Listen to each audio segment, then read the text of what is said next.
And speaking of the government shutdown, this is a live look on the steps of Capitol Hill, where we are expecting to hear from House Speaker Mike Johnson and other House GOP leaders about the ongoing shutdown, now the longest in American history. And I do see some movement, at least a couple of folks right there walking down the steps. We see someone giving the thumbs up sign, and we do see House Speaker Mike Johnson. So let's raise the audio and listen in now.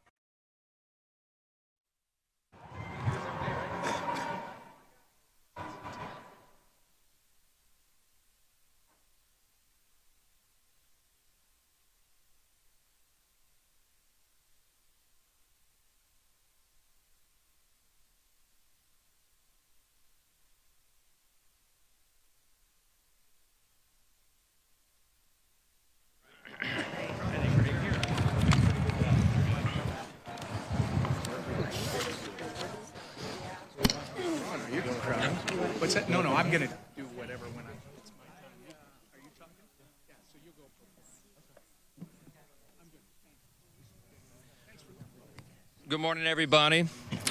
Good to see you this morning. Good morning. Joining us today, as you can see, are some of the rising stars in our party. These are Republican members of the sophomore class. They're in their second term. Many of them have been working so hard for the last several weeks in their districts, trying to help their constituents navigate the chaoses that have been created by the Democrat shutdown.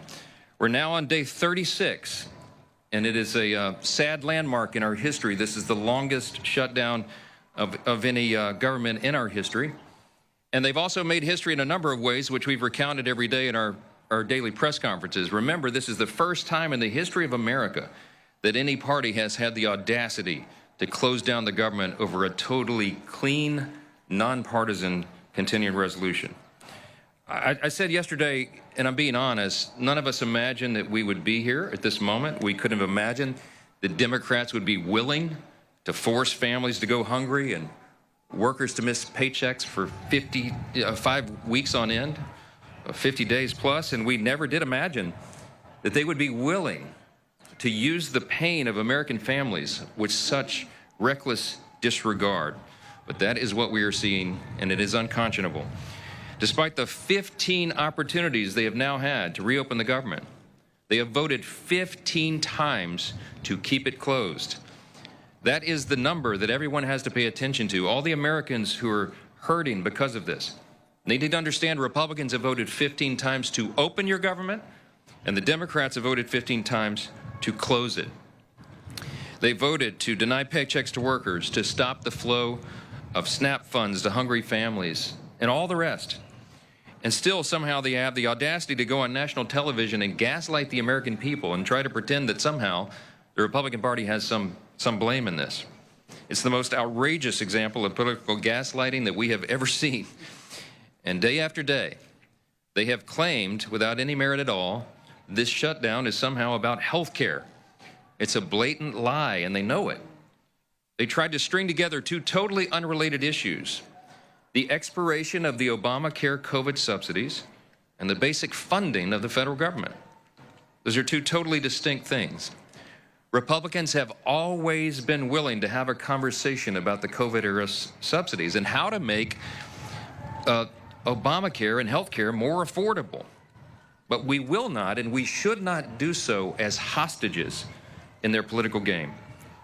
It was in no way necessary or appropriate to shut down the government in order to have bipartisan discussions about the subsidies. The reality is the Democrats could have avoided all of this chaos and all the pain, everything they've inflicted on American families, by simply voting to back the clean, nonpartisan continuing resolution, the 24-page simple document, just as they did 13 times under the Biden administration. They could have passed that 47 days ago. After the House did it, we did our work and sent it over there. And we would have had all these negotiations and continued. I'm gonna wrap this up and tell you again why. The big question is why. Why would the Democrats have the audacity to do this? As we summarized so simply yesterday, and we will do so every day, they are motivated out of fear. The Democrats shut down the government out of fear. They have never been more afraid at any point than they are right now. They know, as we all do, what their own polls show. The leadership of the Democratic Party is the most unpopular with members of their own Democratic base. And we saw that in the elections last night. The old guard is desperately trying to use this shutdown to show the radical Marxist wing of their party that they can look tough to President Trump. That's because the new power center of the left isn't the moderates. It's the AOCs and the Bernie Sanders and the Mamdanis of the party. It's the activists who believe capitalism is evil, who disdain the founding principles of their own country. They claim that the salvation of our nation will be brought about by bigger government and more bureaucracy. Look what happened in New York City last night. For the first time in American history, an avowed, openly proclaimed socialist has been elected as the mayor of America's largest city. Zoran Mondani is without a doubt the biggest win for socialism in the history of the country, and it is the biggest loss for the American people. He is truly a committed Marxist. And the results of that race tell you everything you need to know about where the Democrats and their party are headed. From the backbench to their leadership, Democrats have fallen in line behind the socialist candidates. Hakeem Jeffries, as you know, is the highest-ranking Democrat in the House. He gave his full blessing to Mondani and his socialist agenda. Chuck Schumer, the highest-ranking Democrat in the Senate and the highest-ranking Jewish leader in America, flirted with endorsing Mondani all the way to the bitter end. Never mind the fact that Zoran has embraced anti-Semitic rhetoric and promised to arrest the Prime Minister of Israel if he visits New York City again. And then there's President Obama, who called Mondani over the weekend to extend his praise and act as a sounding board for the young socialist. You can't make this stuff up. The man who made healthcare unaffordable with his own socialist scheme is advising the man whose false promises will surely make life unlivable for millions of New Yorkers who cannot afford to flee the city. As we said from this podium every morning, we talk about Mondani for two reasons. It's a bellwether, because House Democrats, many of whom represent districts with much less blue than New York City, have embraced him with open arms. And because his brand of Marxism is truly a bellwether for the Democrats nationwide. We pointed out that other major metropolitan areas in the country are facing the same threat with candidates similar to Mamdani. And we're going to continue to call out their effort to mainstream and normalize socialism and Marxism in America. Working families watching this play out have a right to know that socialism and communism are not just confined in New York City. They are quickly coming to a town near you unless you stand up and let your voice of common sense be heard. While Democrats hitch their wagon to the socialist agenda, Republicans are going to continue to act in good faith on behalf of hardworking Americans. And we will remind a new generation of Americans about the painful and inescapable realities of history. We'll have much more to say about this in the days ahead. There were no surprises last night. I'll just summarize on the election, and then I'll yield to some of our sophomore stars here. There's no surprises. What happened last night was blue states and blue cities voted blue. We all saw that coming. And no one should read too much into last night's election results. Off-year elections are not indicative of what's to come. That's what history teaches us. By the way, it's worthy of note that Zoran Mondani himself only received a little over 1 million votes, 1,036,000 votes. There are 8.3 million residents in New York City. 8.5 million actually is the number, I think. So about 12% of the city voted to turn their city over to the communists. We'll see how that works out. The lesson is that common sense Americans have to stay informed, you have to stay engaged, and you have to vote and let your voice be heard. But back to the urgent issue of this moment. Unlike our Democrat friends, Republicans know there's no prize for the milestone we've hit today. No one wins in a government shutdown. We pray that Democrats wake up to that truth very soon. We are very hopeful that they will come to their senses and help us to reopen the government. Remember, it's about math. We have to have 60 votes in the Senate, and we only have 53 Republicans. The entire country is waiting and calling on Democrats to put their political fight aside and open the government. Until they do that and do the right thing, House Republicans will continue to do what we've done since day one, and that is helping our constituents navigate the chaos and confusion of the Democrat shutdown back in our districts. And that includes the members of our outstanding sophomore class, many of whom represented here today. Some of them are here, and we want to thank them for their leadership and their resolve, and they're working in their districts and in D.C. and being all over the place. One of those leaders is Congressman Russell Fry, our sophomore class representative. He was the president of the freshman class, and so he still gets that distinction. He serves on our elected leadership committee. And I will tell you that Russell has been a strong voice for common sense, for conservative values, and we are truly grateful to have him with us today. Mr. President of the class, I'll turn over the podium to you. Thanks. Hey, buddy.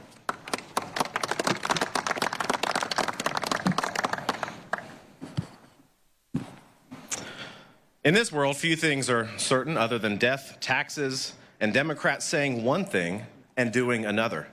They say they're the party that cares about the American people, but everything that they have done for the last 36 days proves otherwise.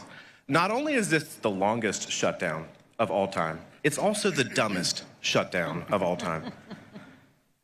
But now that the election charades are over, maybe Chuck Schumer and Hakeem Jeffries can get the political blessing of their new savior, Zohran Mamdani, to reopen the government, to pay our federal employees, to pay our troops, and to allow struggling families on SNAP to receive the benefits that they've had for a long time.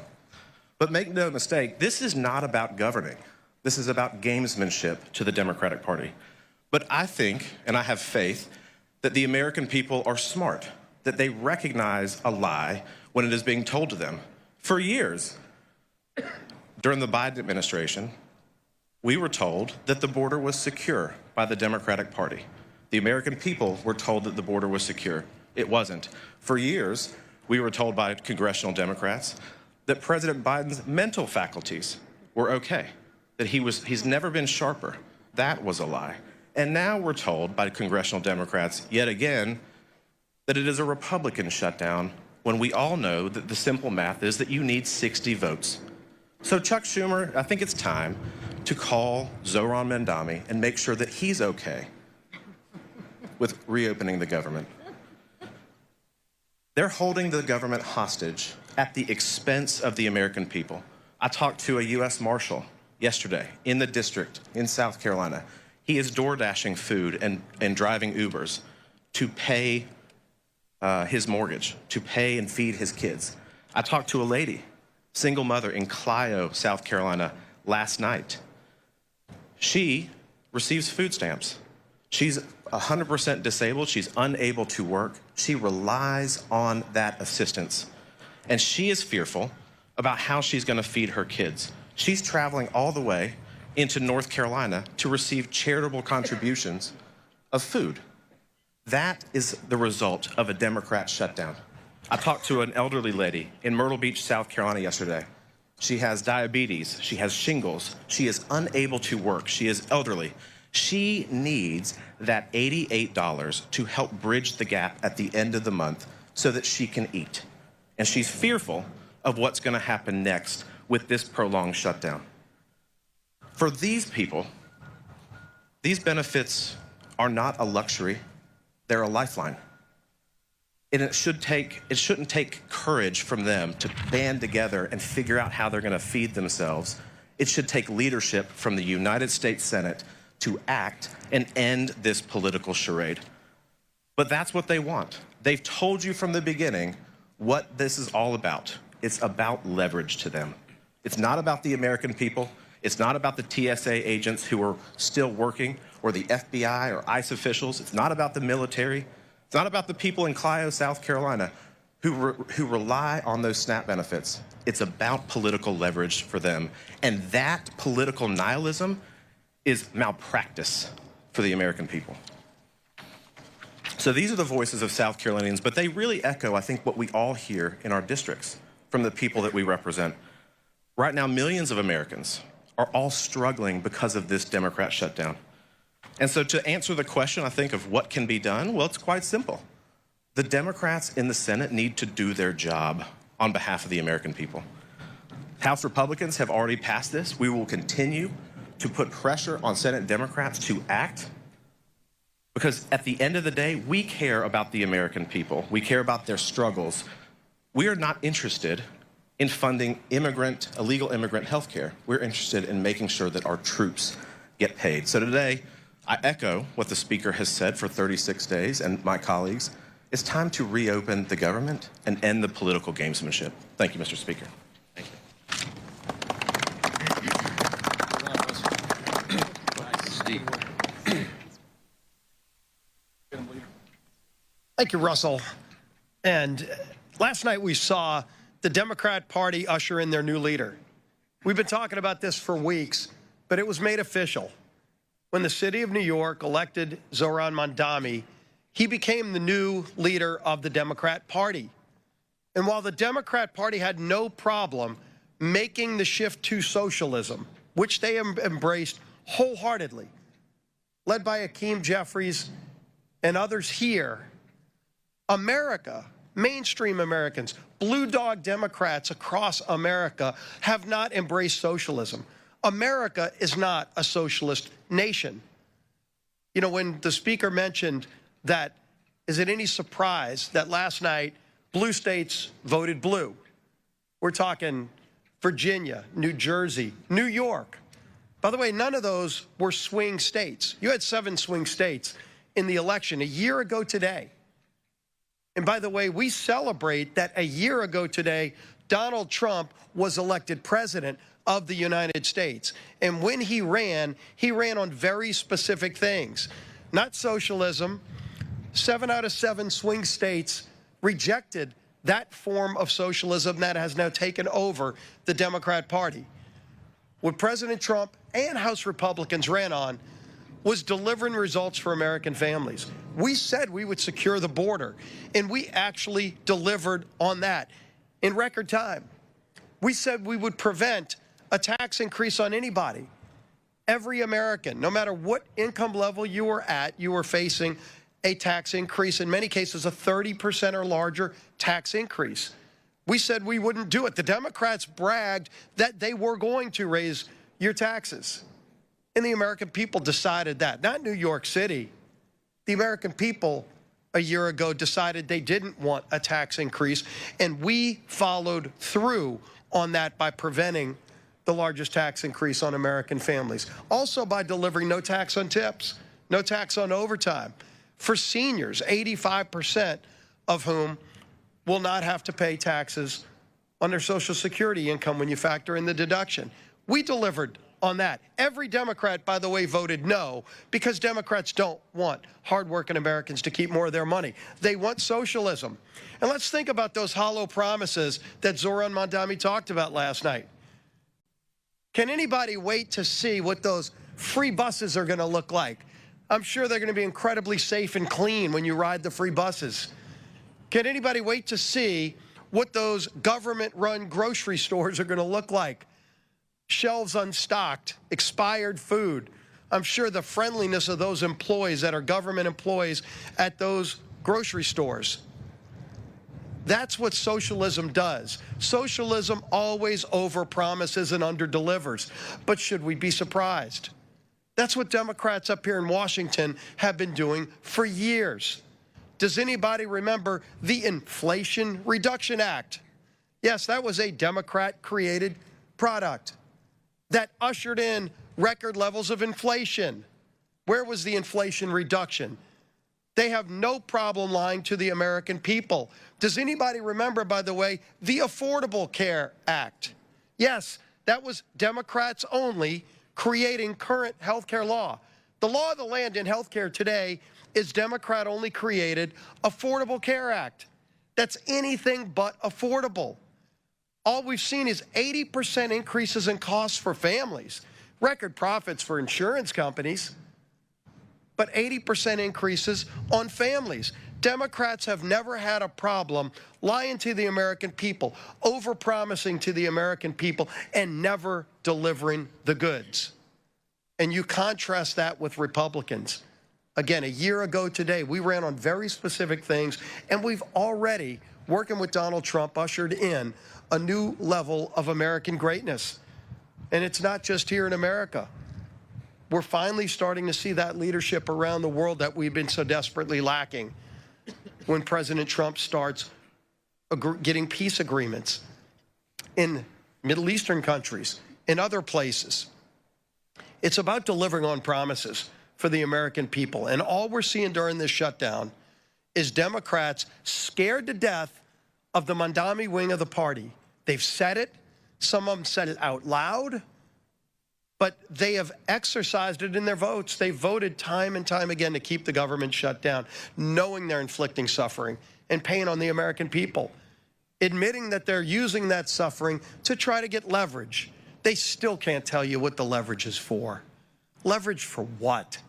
To go boast to the socialist Mandami wing of their party that they're fighting Donald Trump, who was elected not by the people of New York or New Jersey or Virginia, but by a majority of Americans, 77 million Americans, 7 out of 7 swing states, running on very specific things that President Donald Trump and this Republican majority have continued to deliver on. We're going to keep delivering wins for the American people, and Democrats will continue to give the hollow promises of socialism that come along with the failures of socialism that it truly delivers for people. And yeah, people in New York, when they realize how bad socialism is, they can just leave like they've been doing for years. They can move to states like Florida, to Texas. They can even come to Louisiana. But if they ruin America, if they're able to take hold with socialism in America, where else are people going to go? There is no plan B to this great United States of America, and we're not going to let socialism take over in this great country. With that, I bring up our whip, Tom Emmer.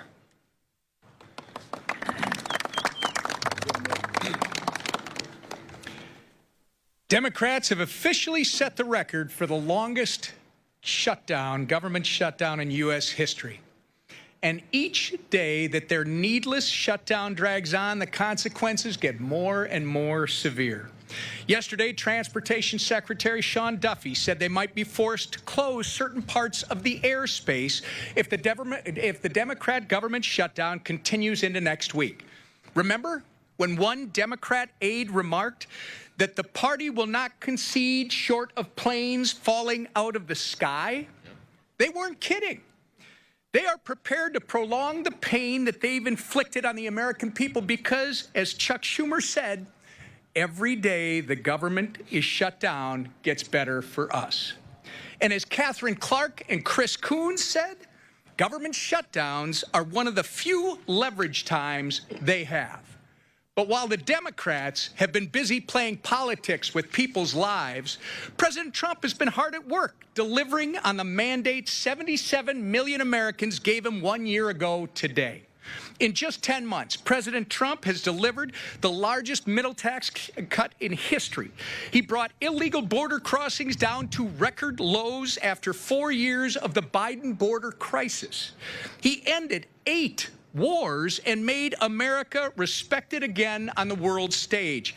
And he's just getting started. While President Trump has been hard at work delivering on the American First agenda for 77 million Americans, that's what they voted for, the Democrats have been hard at work obstructing that agenda and consequently the will of the people at every turn. The Democrat Party of today is not your grandfather's Democrat Party. Nothing proves it more than last night's election results. From a communist mayor in New York City to a Virginia attorney general who said he wanted to murder his political opponent, pro-terrorist Marxist radicals are now the left's mainstream. We will prove that there is no problem too large for government to solve and no concern too small for it to care about. That is a direct quote from Commie Mamdani, and it should terrify every single freedom-loving American. This is the land of insanity Chuck Schumer and company have enabled with their party's political games, and now they must own the consequences. And with that, our conference chair, Lisa McClain. Thank you. Well, good morning on this nice, bright, sunshiny day. Let's begin with this. Today marks 1 year since President Trump won the 2024 election. And since that day, Republicans secured our border, unleashed American energy, and delivered the largest tax cut for working families in history. Promises made, promises kept. Yep, there's a lot more to come, folks. But Democrats, in that 1 year, they have done nothing but obstruct, delay, and deny. They've obstructed the American people's agenda, delayed millions of flights, and denied SNAP benefits for the hungry. And for what? Ask yourself, for what are the Democrats fighting for? Well, they're fighting for $1.5 trillion in new debt to fund health care for illegals and continue the wasteful spending. I mean, Democrats, you need to say that loud and say it proud, because as Republicans, we're going to make you own those votes. There's no turning back. Democrats want $1.5 trillion of wasteful spending and health care for illegals that you all are going to pay for. Over the past year, Democrats have wandered around with no plan, no vision, and no leader. But today, they finally found their leader. The radical communist mayor of New York City, a self-proclaimed communist who wants Americans to pay for global health care. Well, you wanted it, you got it. A communist who wants the government to own grocery stores. And a communist who wants the government to tell you what to do with your hard-earned money. Because you see, the Democrats don't think you are good stewards of their money. The Democrats think the government can be much smarter with what to do with your hard-earned tax dollars. Versus the Republicans, we actually believe in people. We believe you can make good choices. We don't believe you need the government to tell you what to do, when to do it, and how to do it. We actually have a little faith in you. So does this sound familiar? Sounds almost identical to what the Democrats are leveraging the pain for the Democratic shutdown for. But let's be clear. Bowing down to the communists and socialists who control the Democratic Party, it has consequences.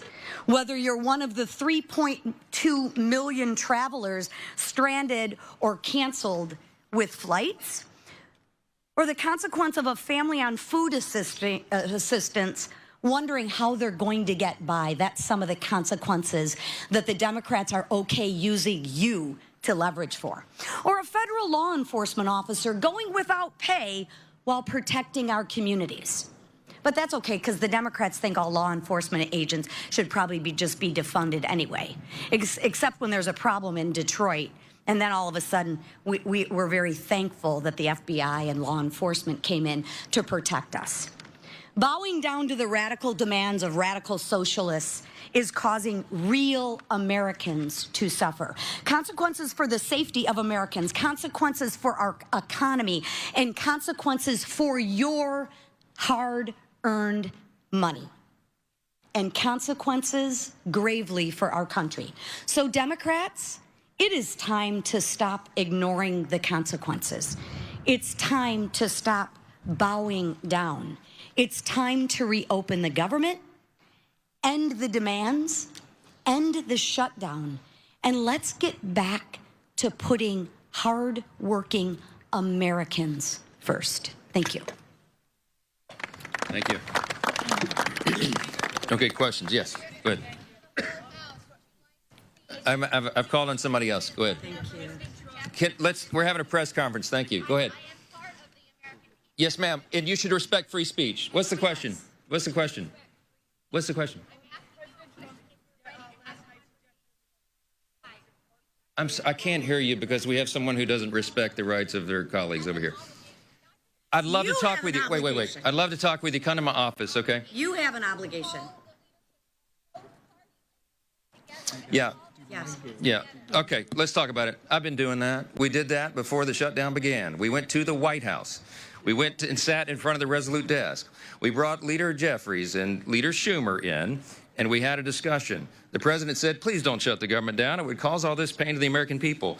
This has never happened before. It's a clean, nonpartisan CR that every Democrat, including you, voted no on September 19th. You voted to shut down the government. You voted to stop SNAP benefits. You voted to not pay the troops, not pay TSA, Border Patrol. You may regret it now, but that's your vote, and it's on the record. So the president had us in, and they didn't want to have a dialogue or debate. They thumbed their nose in it at him, and he had to do it. Appreciate it. Thanks for your input. Somebody give me a question that's real.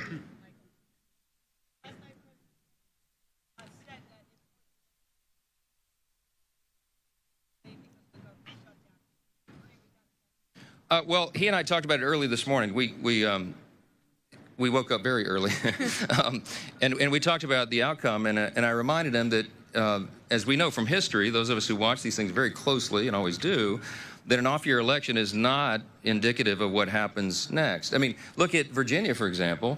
Glenn Youngkin won his race for governor, and then the Democrats, the opposing party, did very well in the upcoming midterm election. These off-year elections are about different things, different dynamics. In Northern Virginia, there are a lot of federal employees. They're probably pretty upset, and they should blame the Democrats for that, because as we noted today, 15 different times Republicans in Congress, Senate and House, voted to open the government, and the Democrats, like our colleague who just tried to interrupt us here, voted to close it down. So it's very clear who's responsible for this, and I think that when we go into next year in the midterms, we're very bullish about the outcome. We have an extraordinary record to run on. You mentioned, Leader Scalise mentioned sort of what we call the split screen here, and I'll remind you all again, under President Trump and Republicans, we have had an extraordinary run. The first 9-10 months of this, 9 months, the 10th month has been shut down because of the Democrats. The first 9 months of this Congress and this administration, arguably the most productive of all time. We cut taxes, cut regulations, cut waste, fraud, and abuse in government. We solved the border crisis, which was the #1 issue on the ballot last fall. We're solving the crime crisis around the country. We've got American energy dominance revved and going again. We have new trade agreements that are more favorable to Americans, which will ultimately bring down costs. We have put real reforms into the Medicaid program to strengthen it, because we've got people who are ineligible recipients, like illegal aliens and young able-bodied men without dependents, off the program, so that the disabled, the elderly, and young pregnant women can have the resources they need. The president is literally solving wars around the globe. I think we're up to 9. All of that is on one side of the screen. What are the Democrats on the other side of the screen? A government shutdown. What did they accomplish in 9 months? Interruptions. They've assaulted ICE officers. They have spurred on political violence, and they closed down the government, which is their most basic duty and responsibility. I think the American people are smart. I think they will understand this, and I think the midterm is going to be a great one for us. We had a demographic shift in 2024. We have a very favorable election map on the Republican side, and it will be even more favorable once all the redistricting stuff is settled out. We have Democrats who are flailing. They have no leader. Their national leader now, as we've noted, is Mondami. He's a communist. Good luck with that. I don't think the loss last night was any reflection about Republicans at all. I think people are frustrated and angry, as we are. I am. The president is. And we express that different ways. But look, we look forward. We're looking forward to a great election running on our record. And we're going to get all of our incumbents reelected, and we're going to add to the number here. So that's the answer. Yes.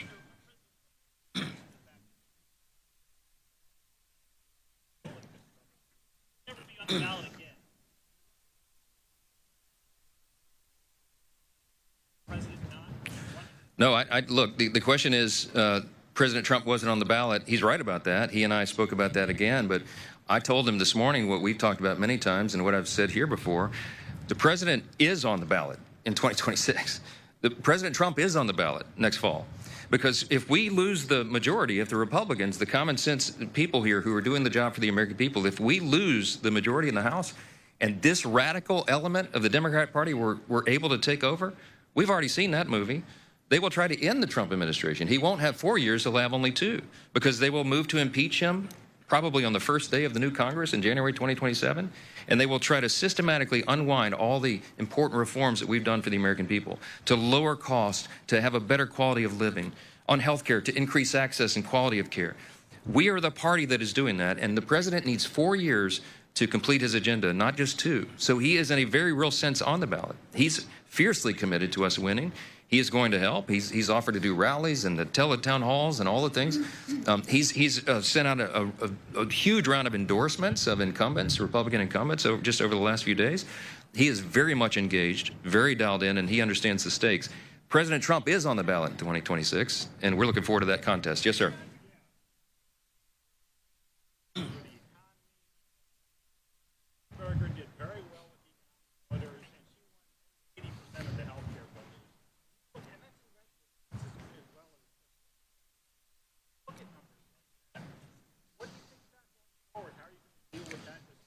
Well, the economy and healthcare are two of the primary issues in the country, clearly, and that's why we are delighted to run on our record. We are addressing that. We are delivering for the people. We are fulfilling our promises.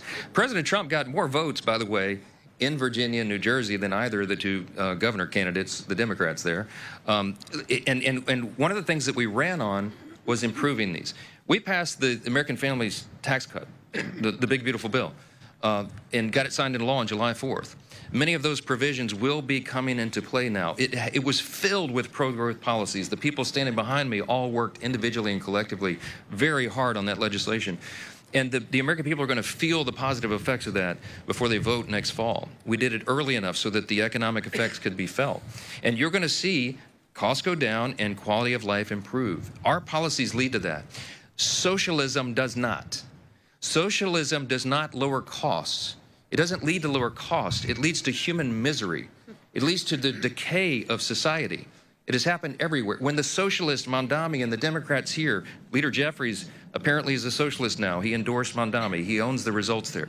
But when they come out and they go out into their districts next year and they try to tell people that socialism is the way of the future, anyone who studies history will tell them the opposite. The AOC and Bernie and Mondami and Jeffries, they don't tell people that when government takes control of everything, you have to give up your freedom, your liberty, your opportunity, your security are yielded to the government, and that the government controls everything.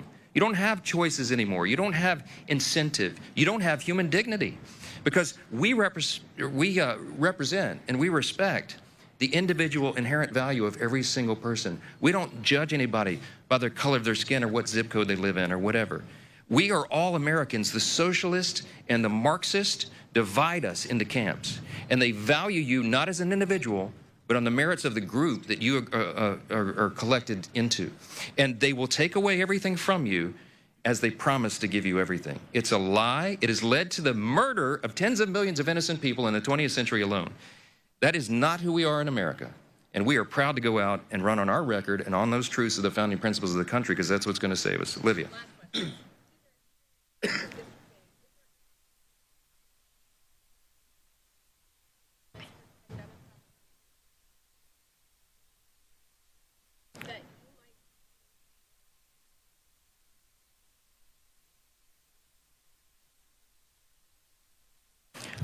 I don't have anything to do with redistricting. The Speaker of the House, people think, are in charge of everything. This is a state-by-state battle.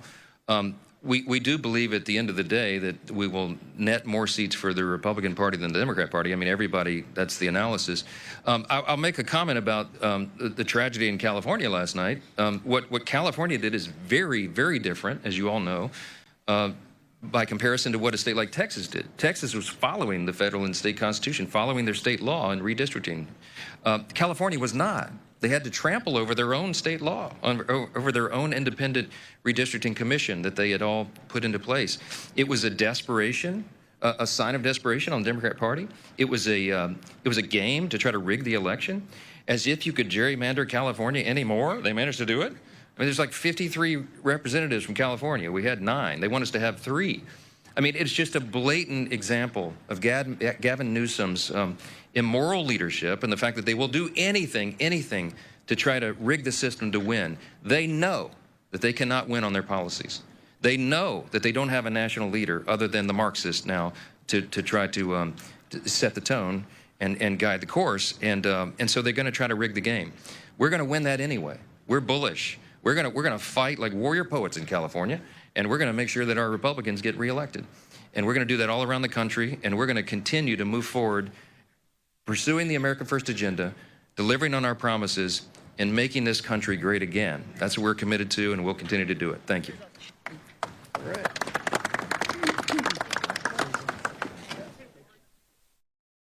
So there you have it. Hearing from House GOP leaders talking about the ongoing government shutdown, now the longest in history at 36 days, and so far showing no signs of letting up.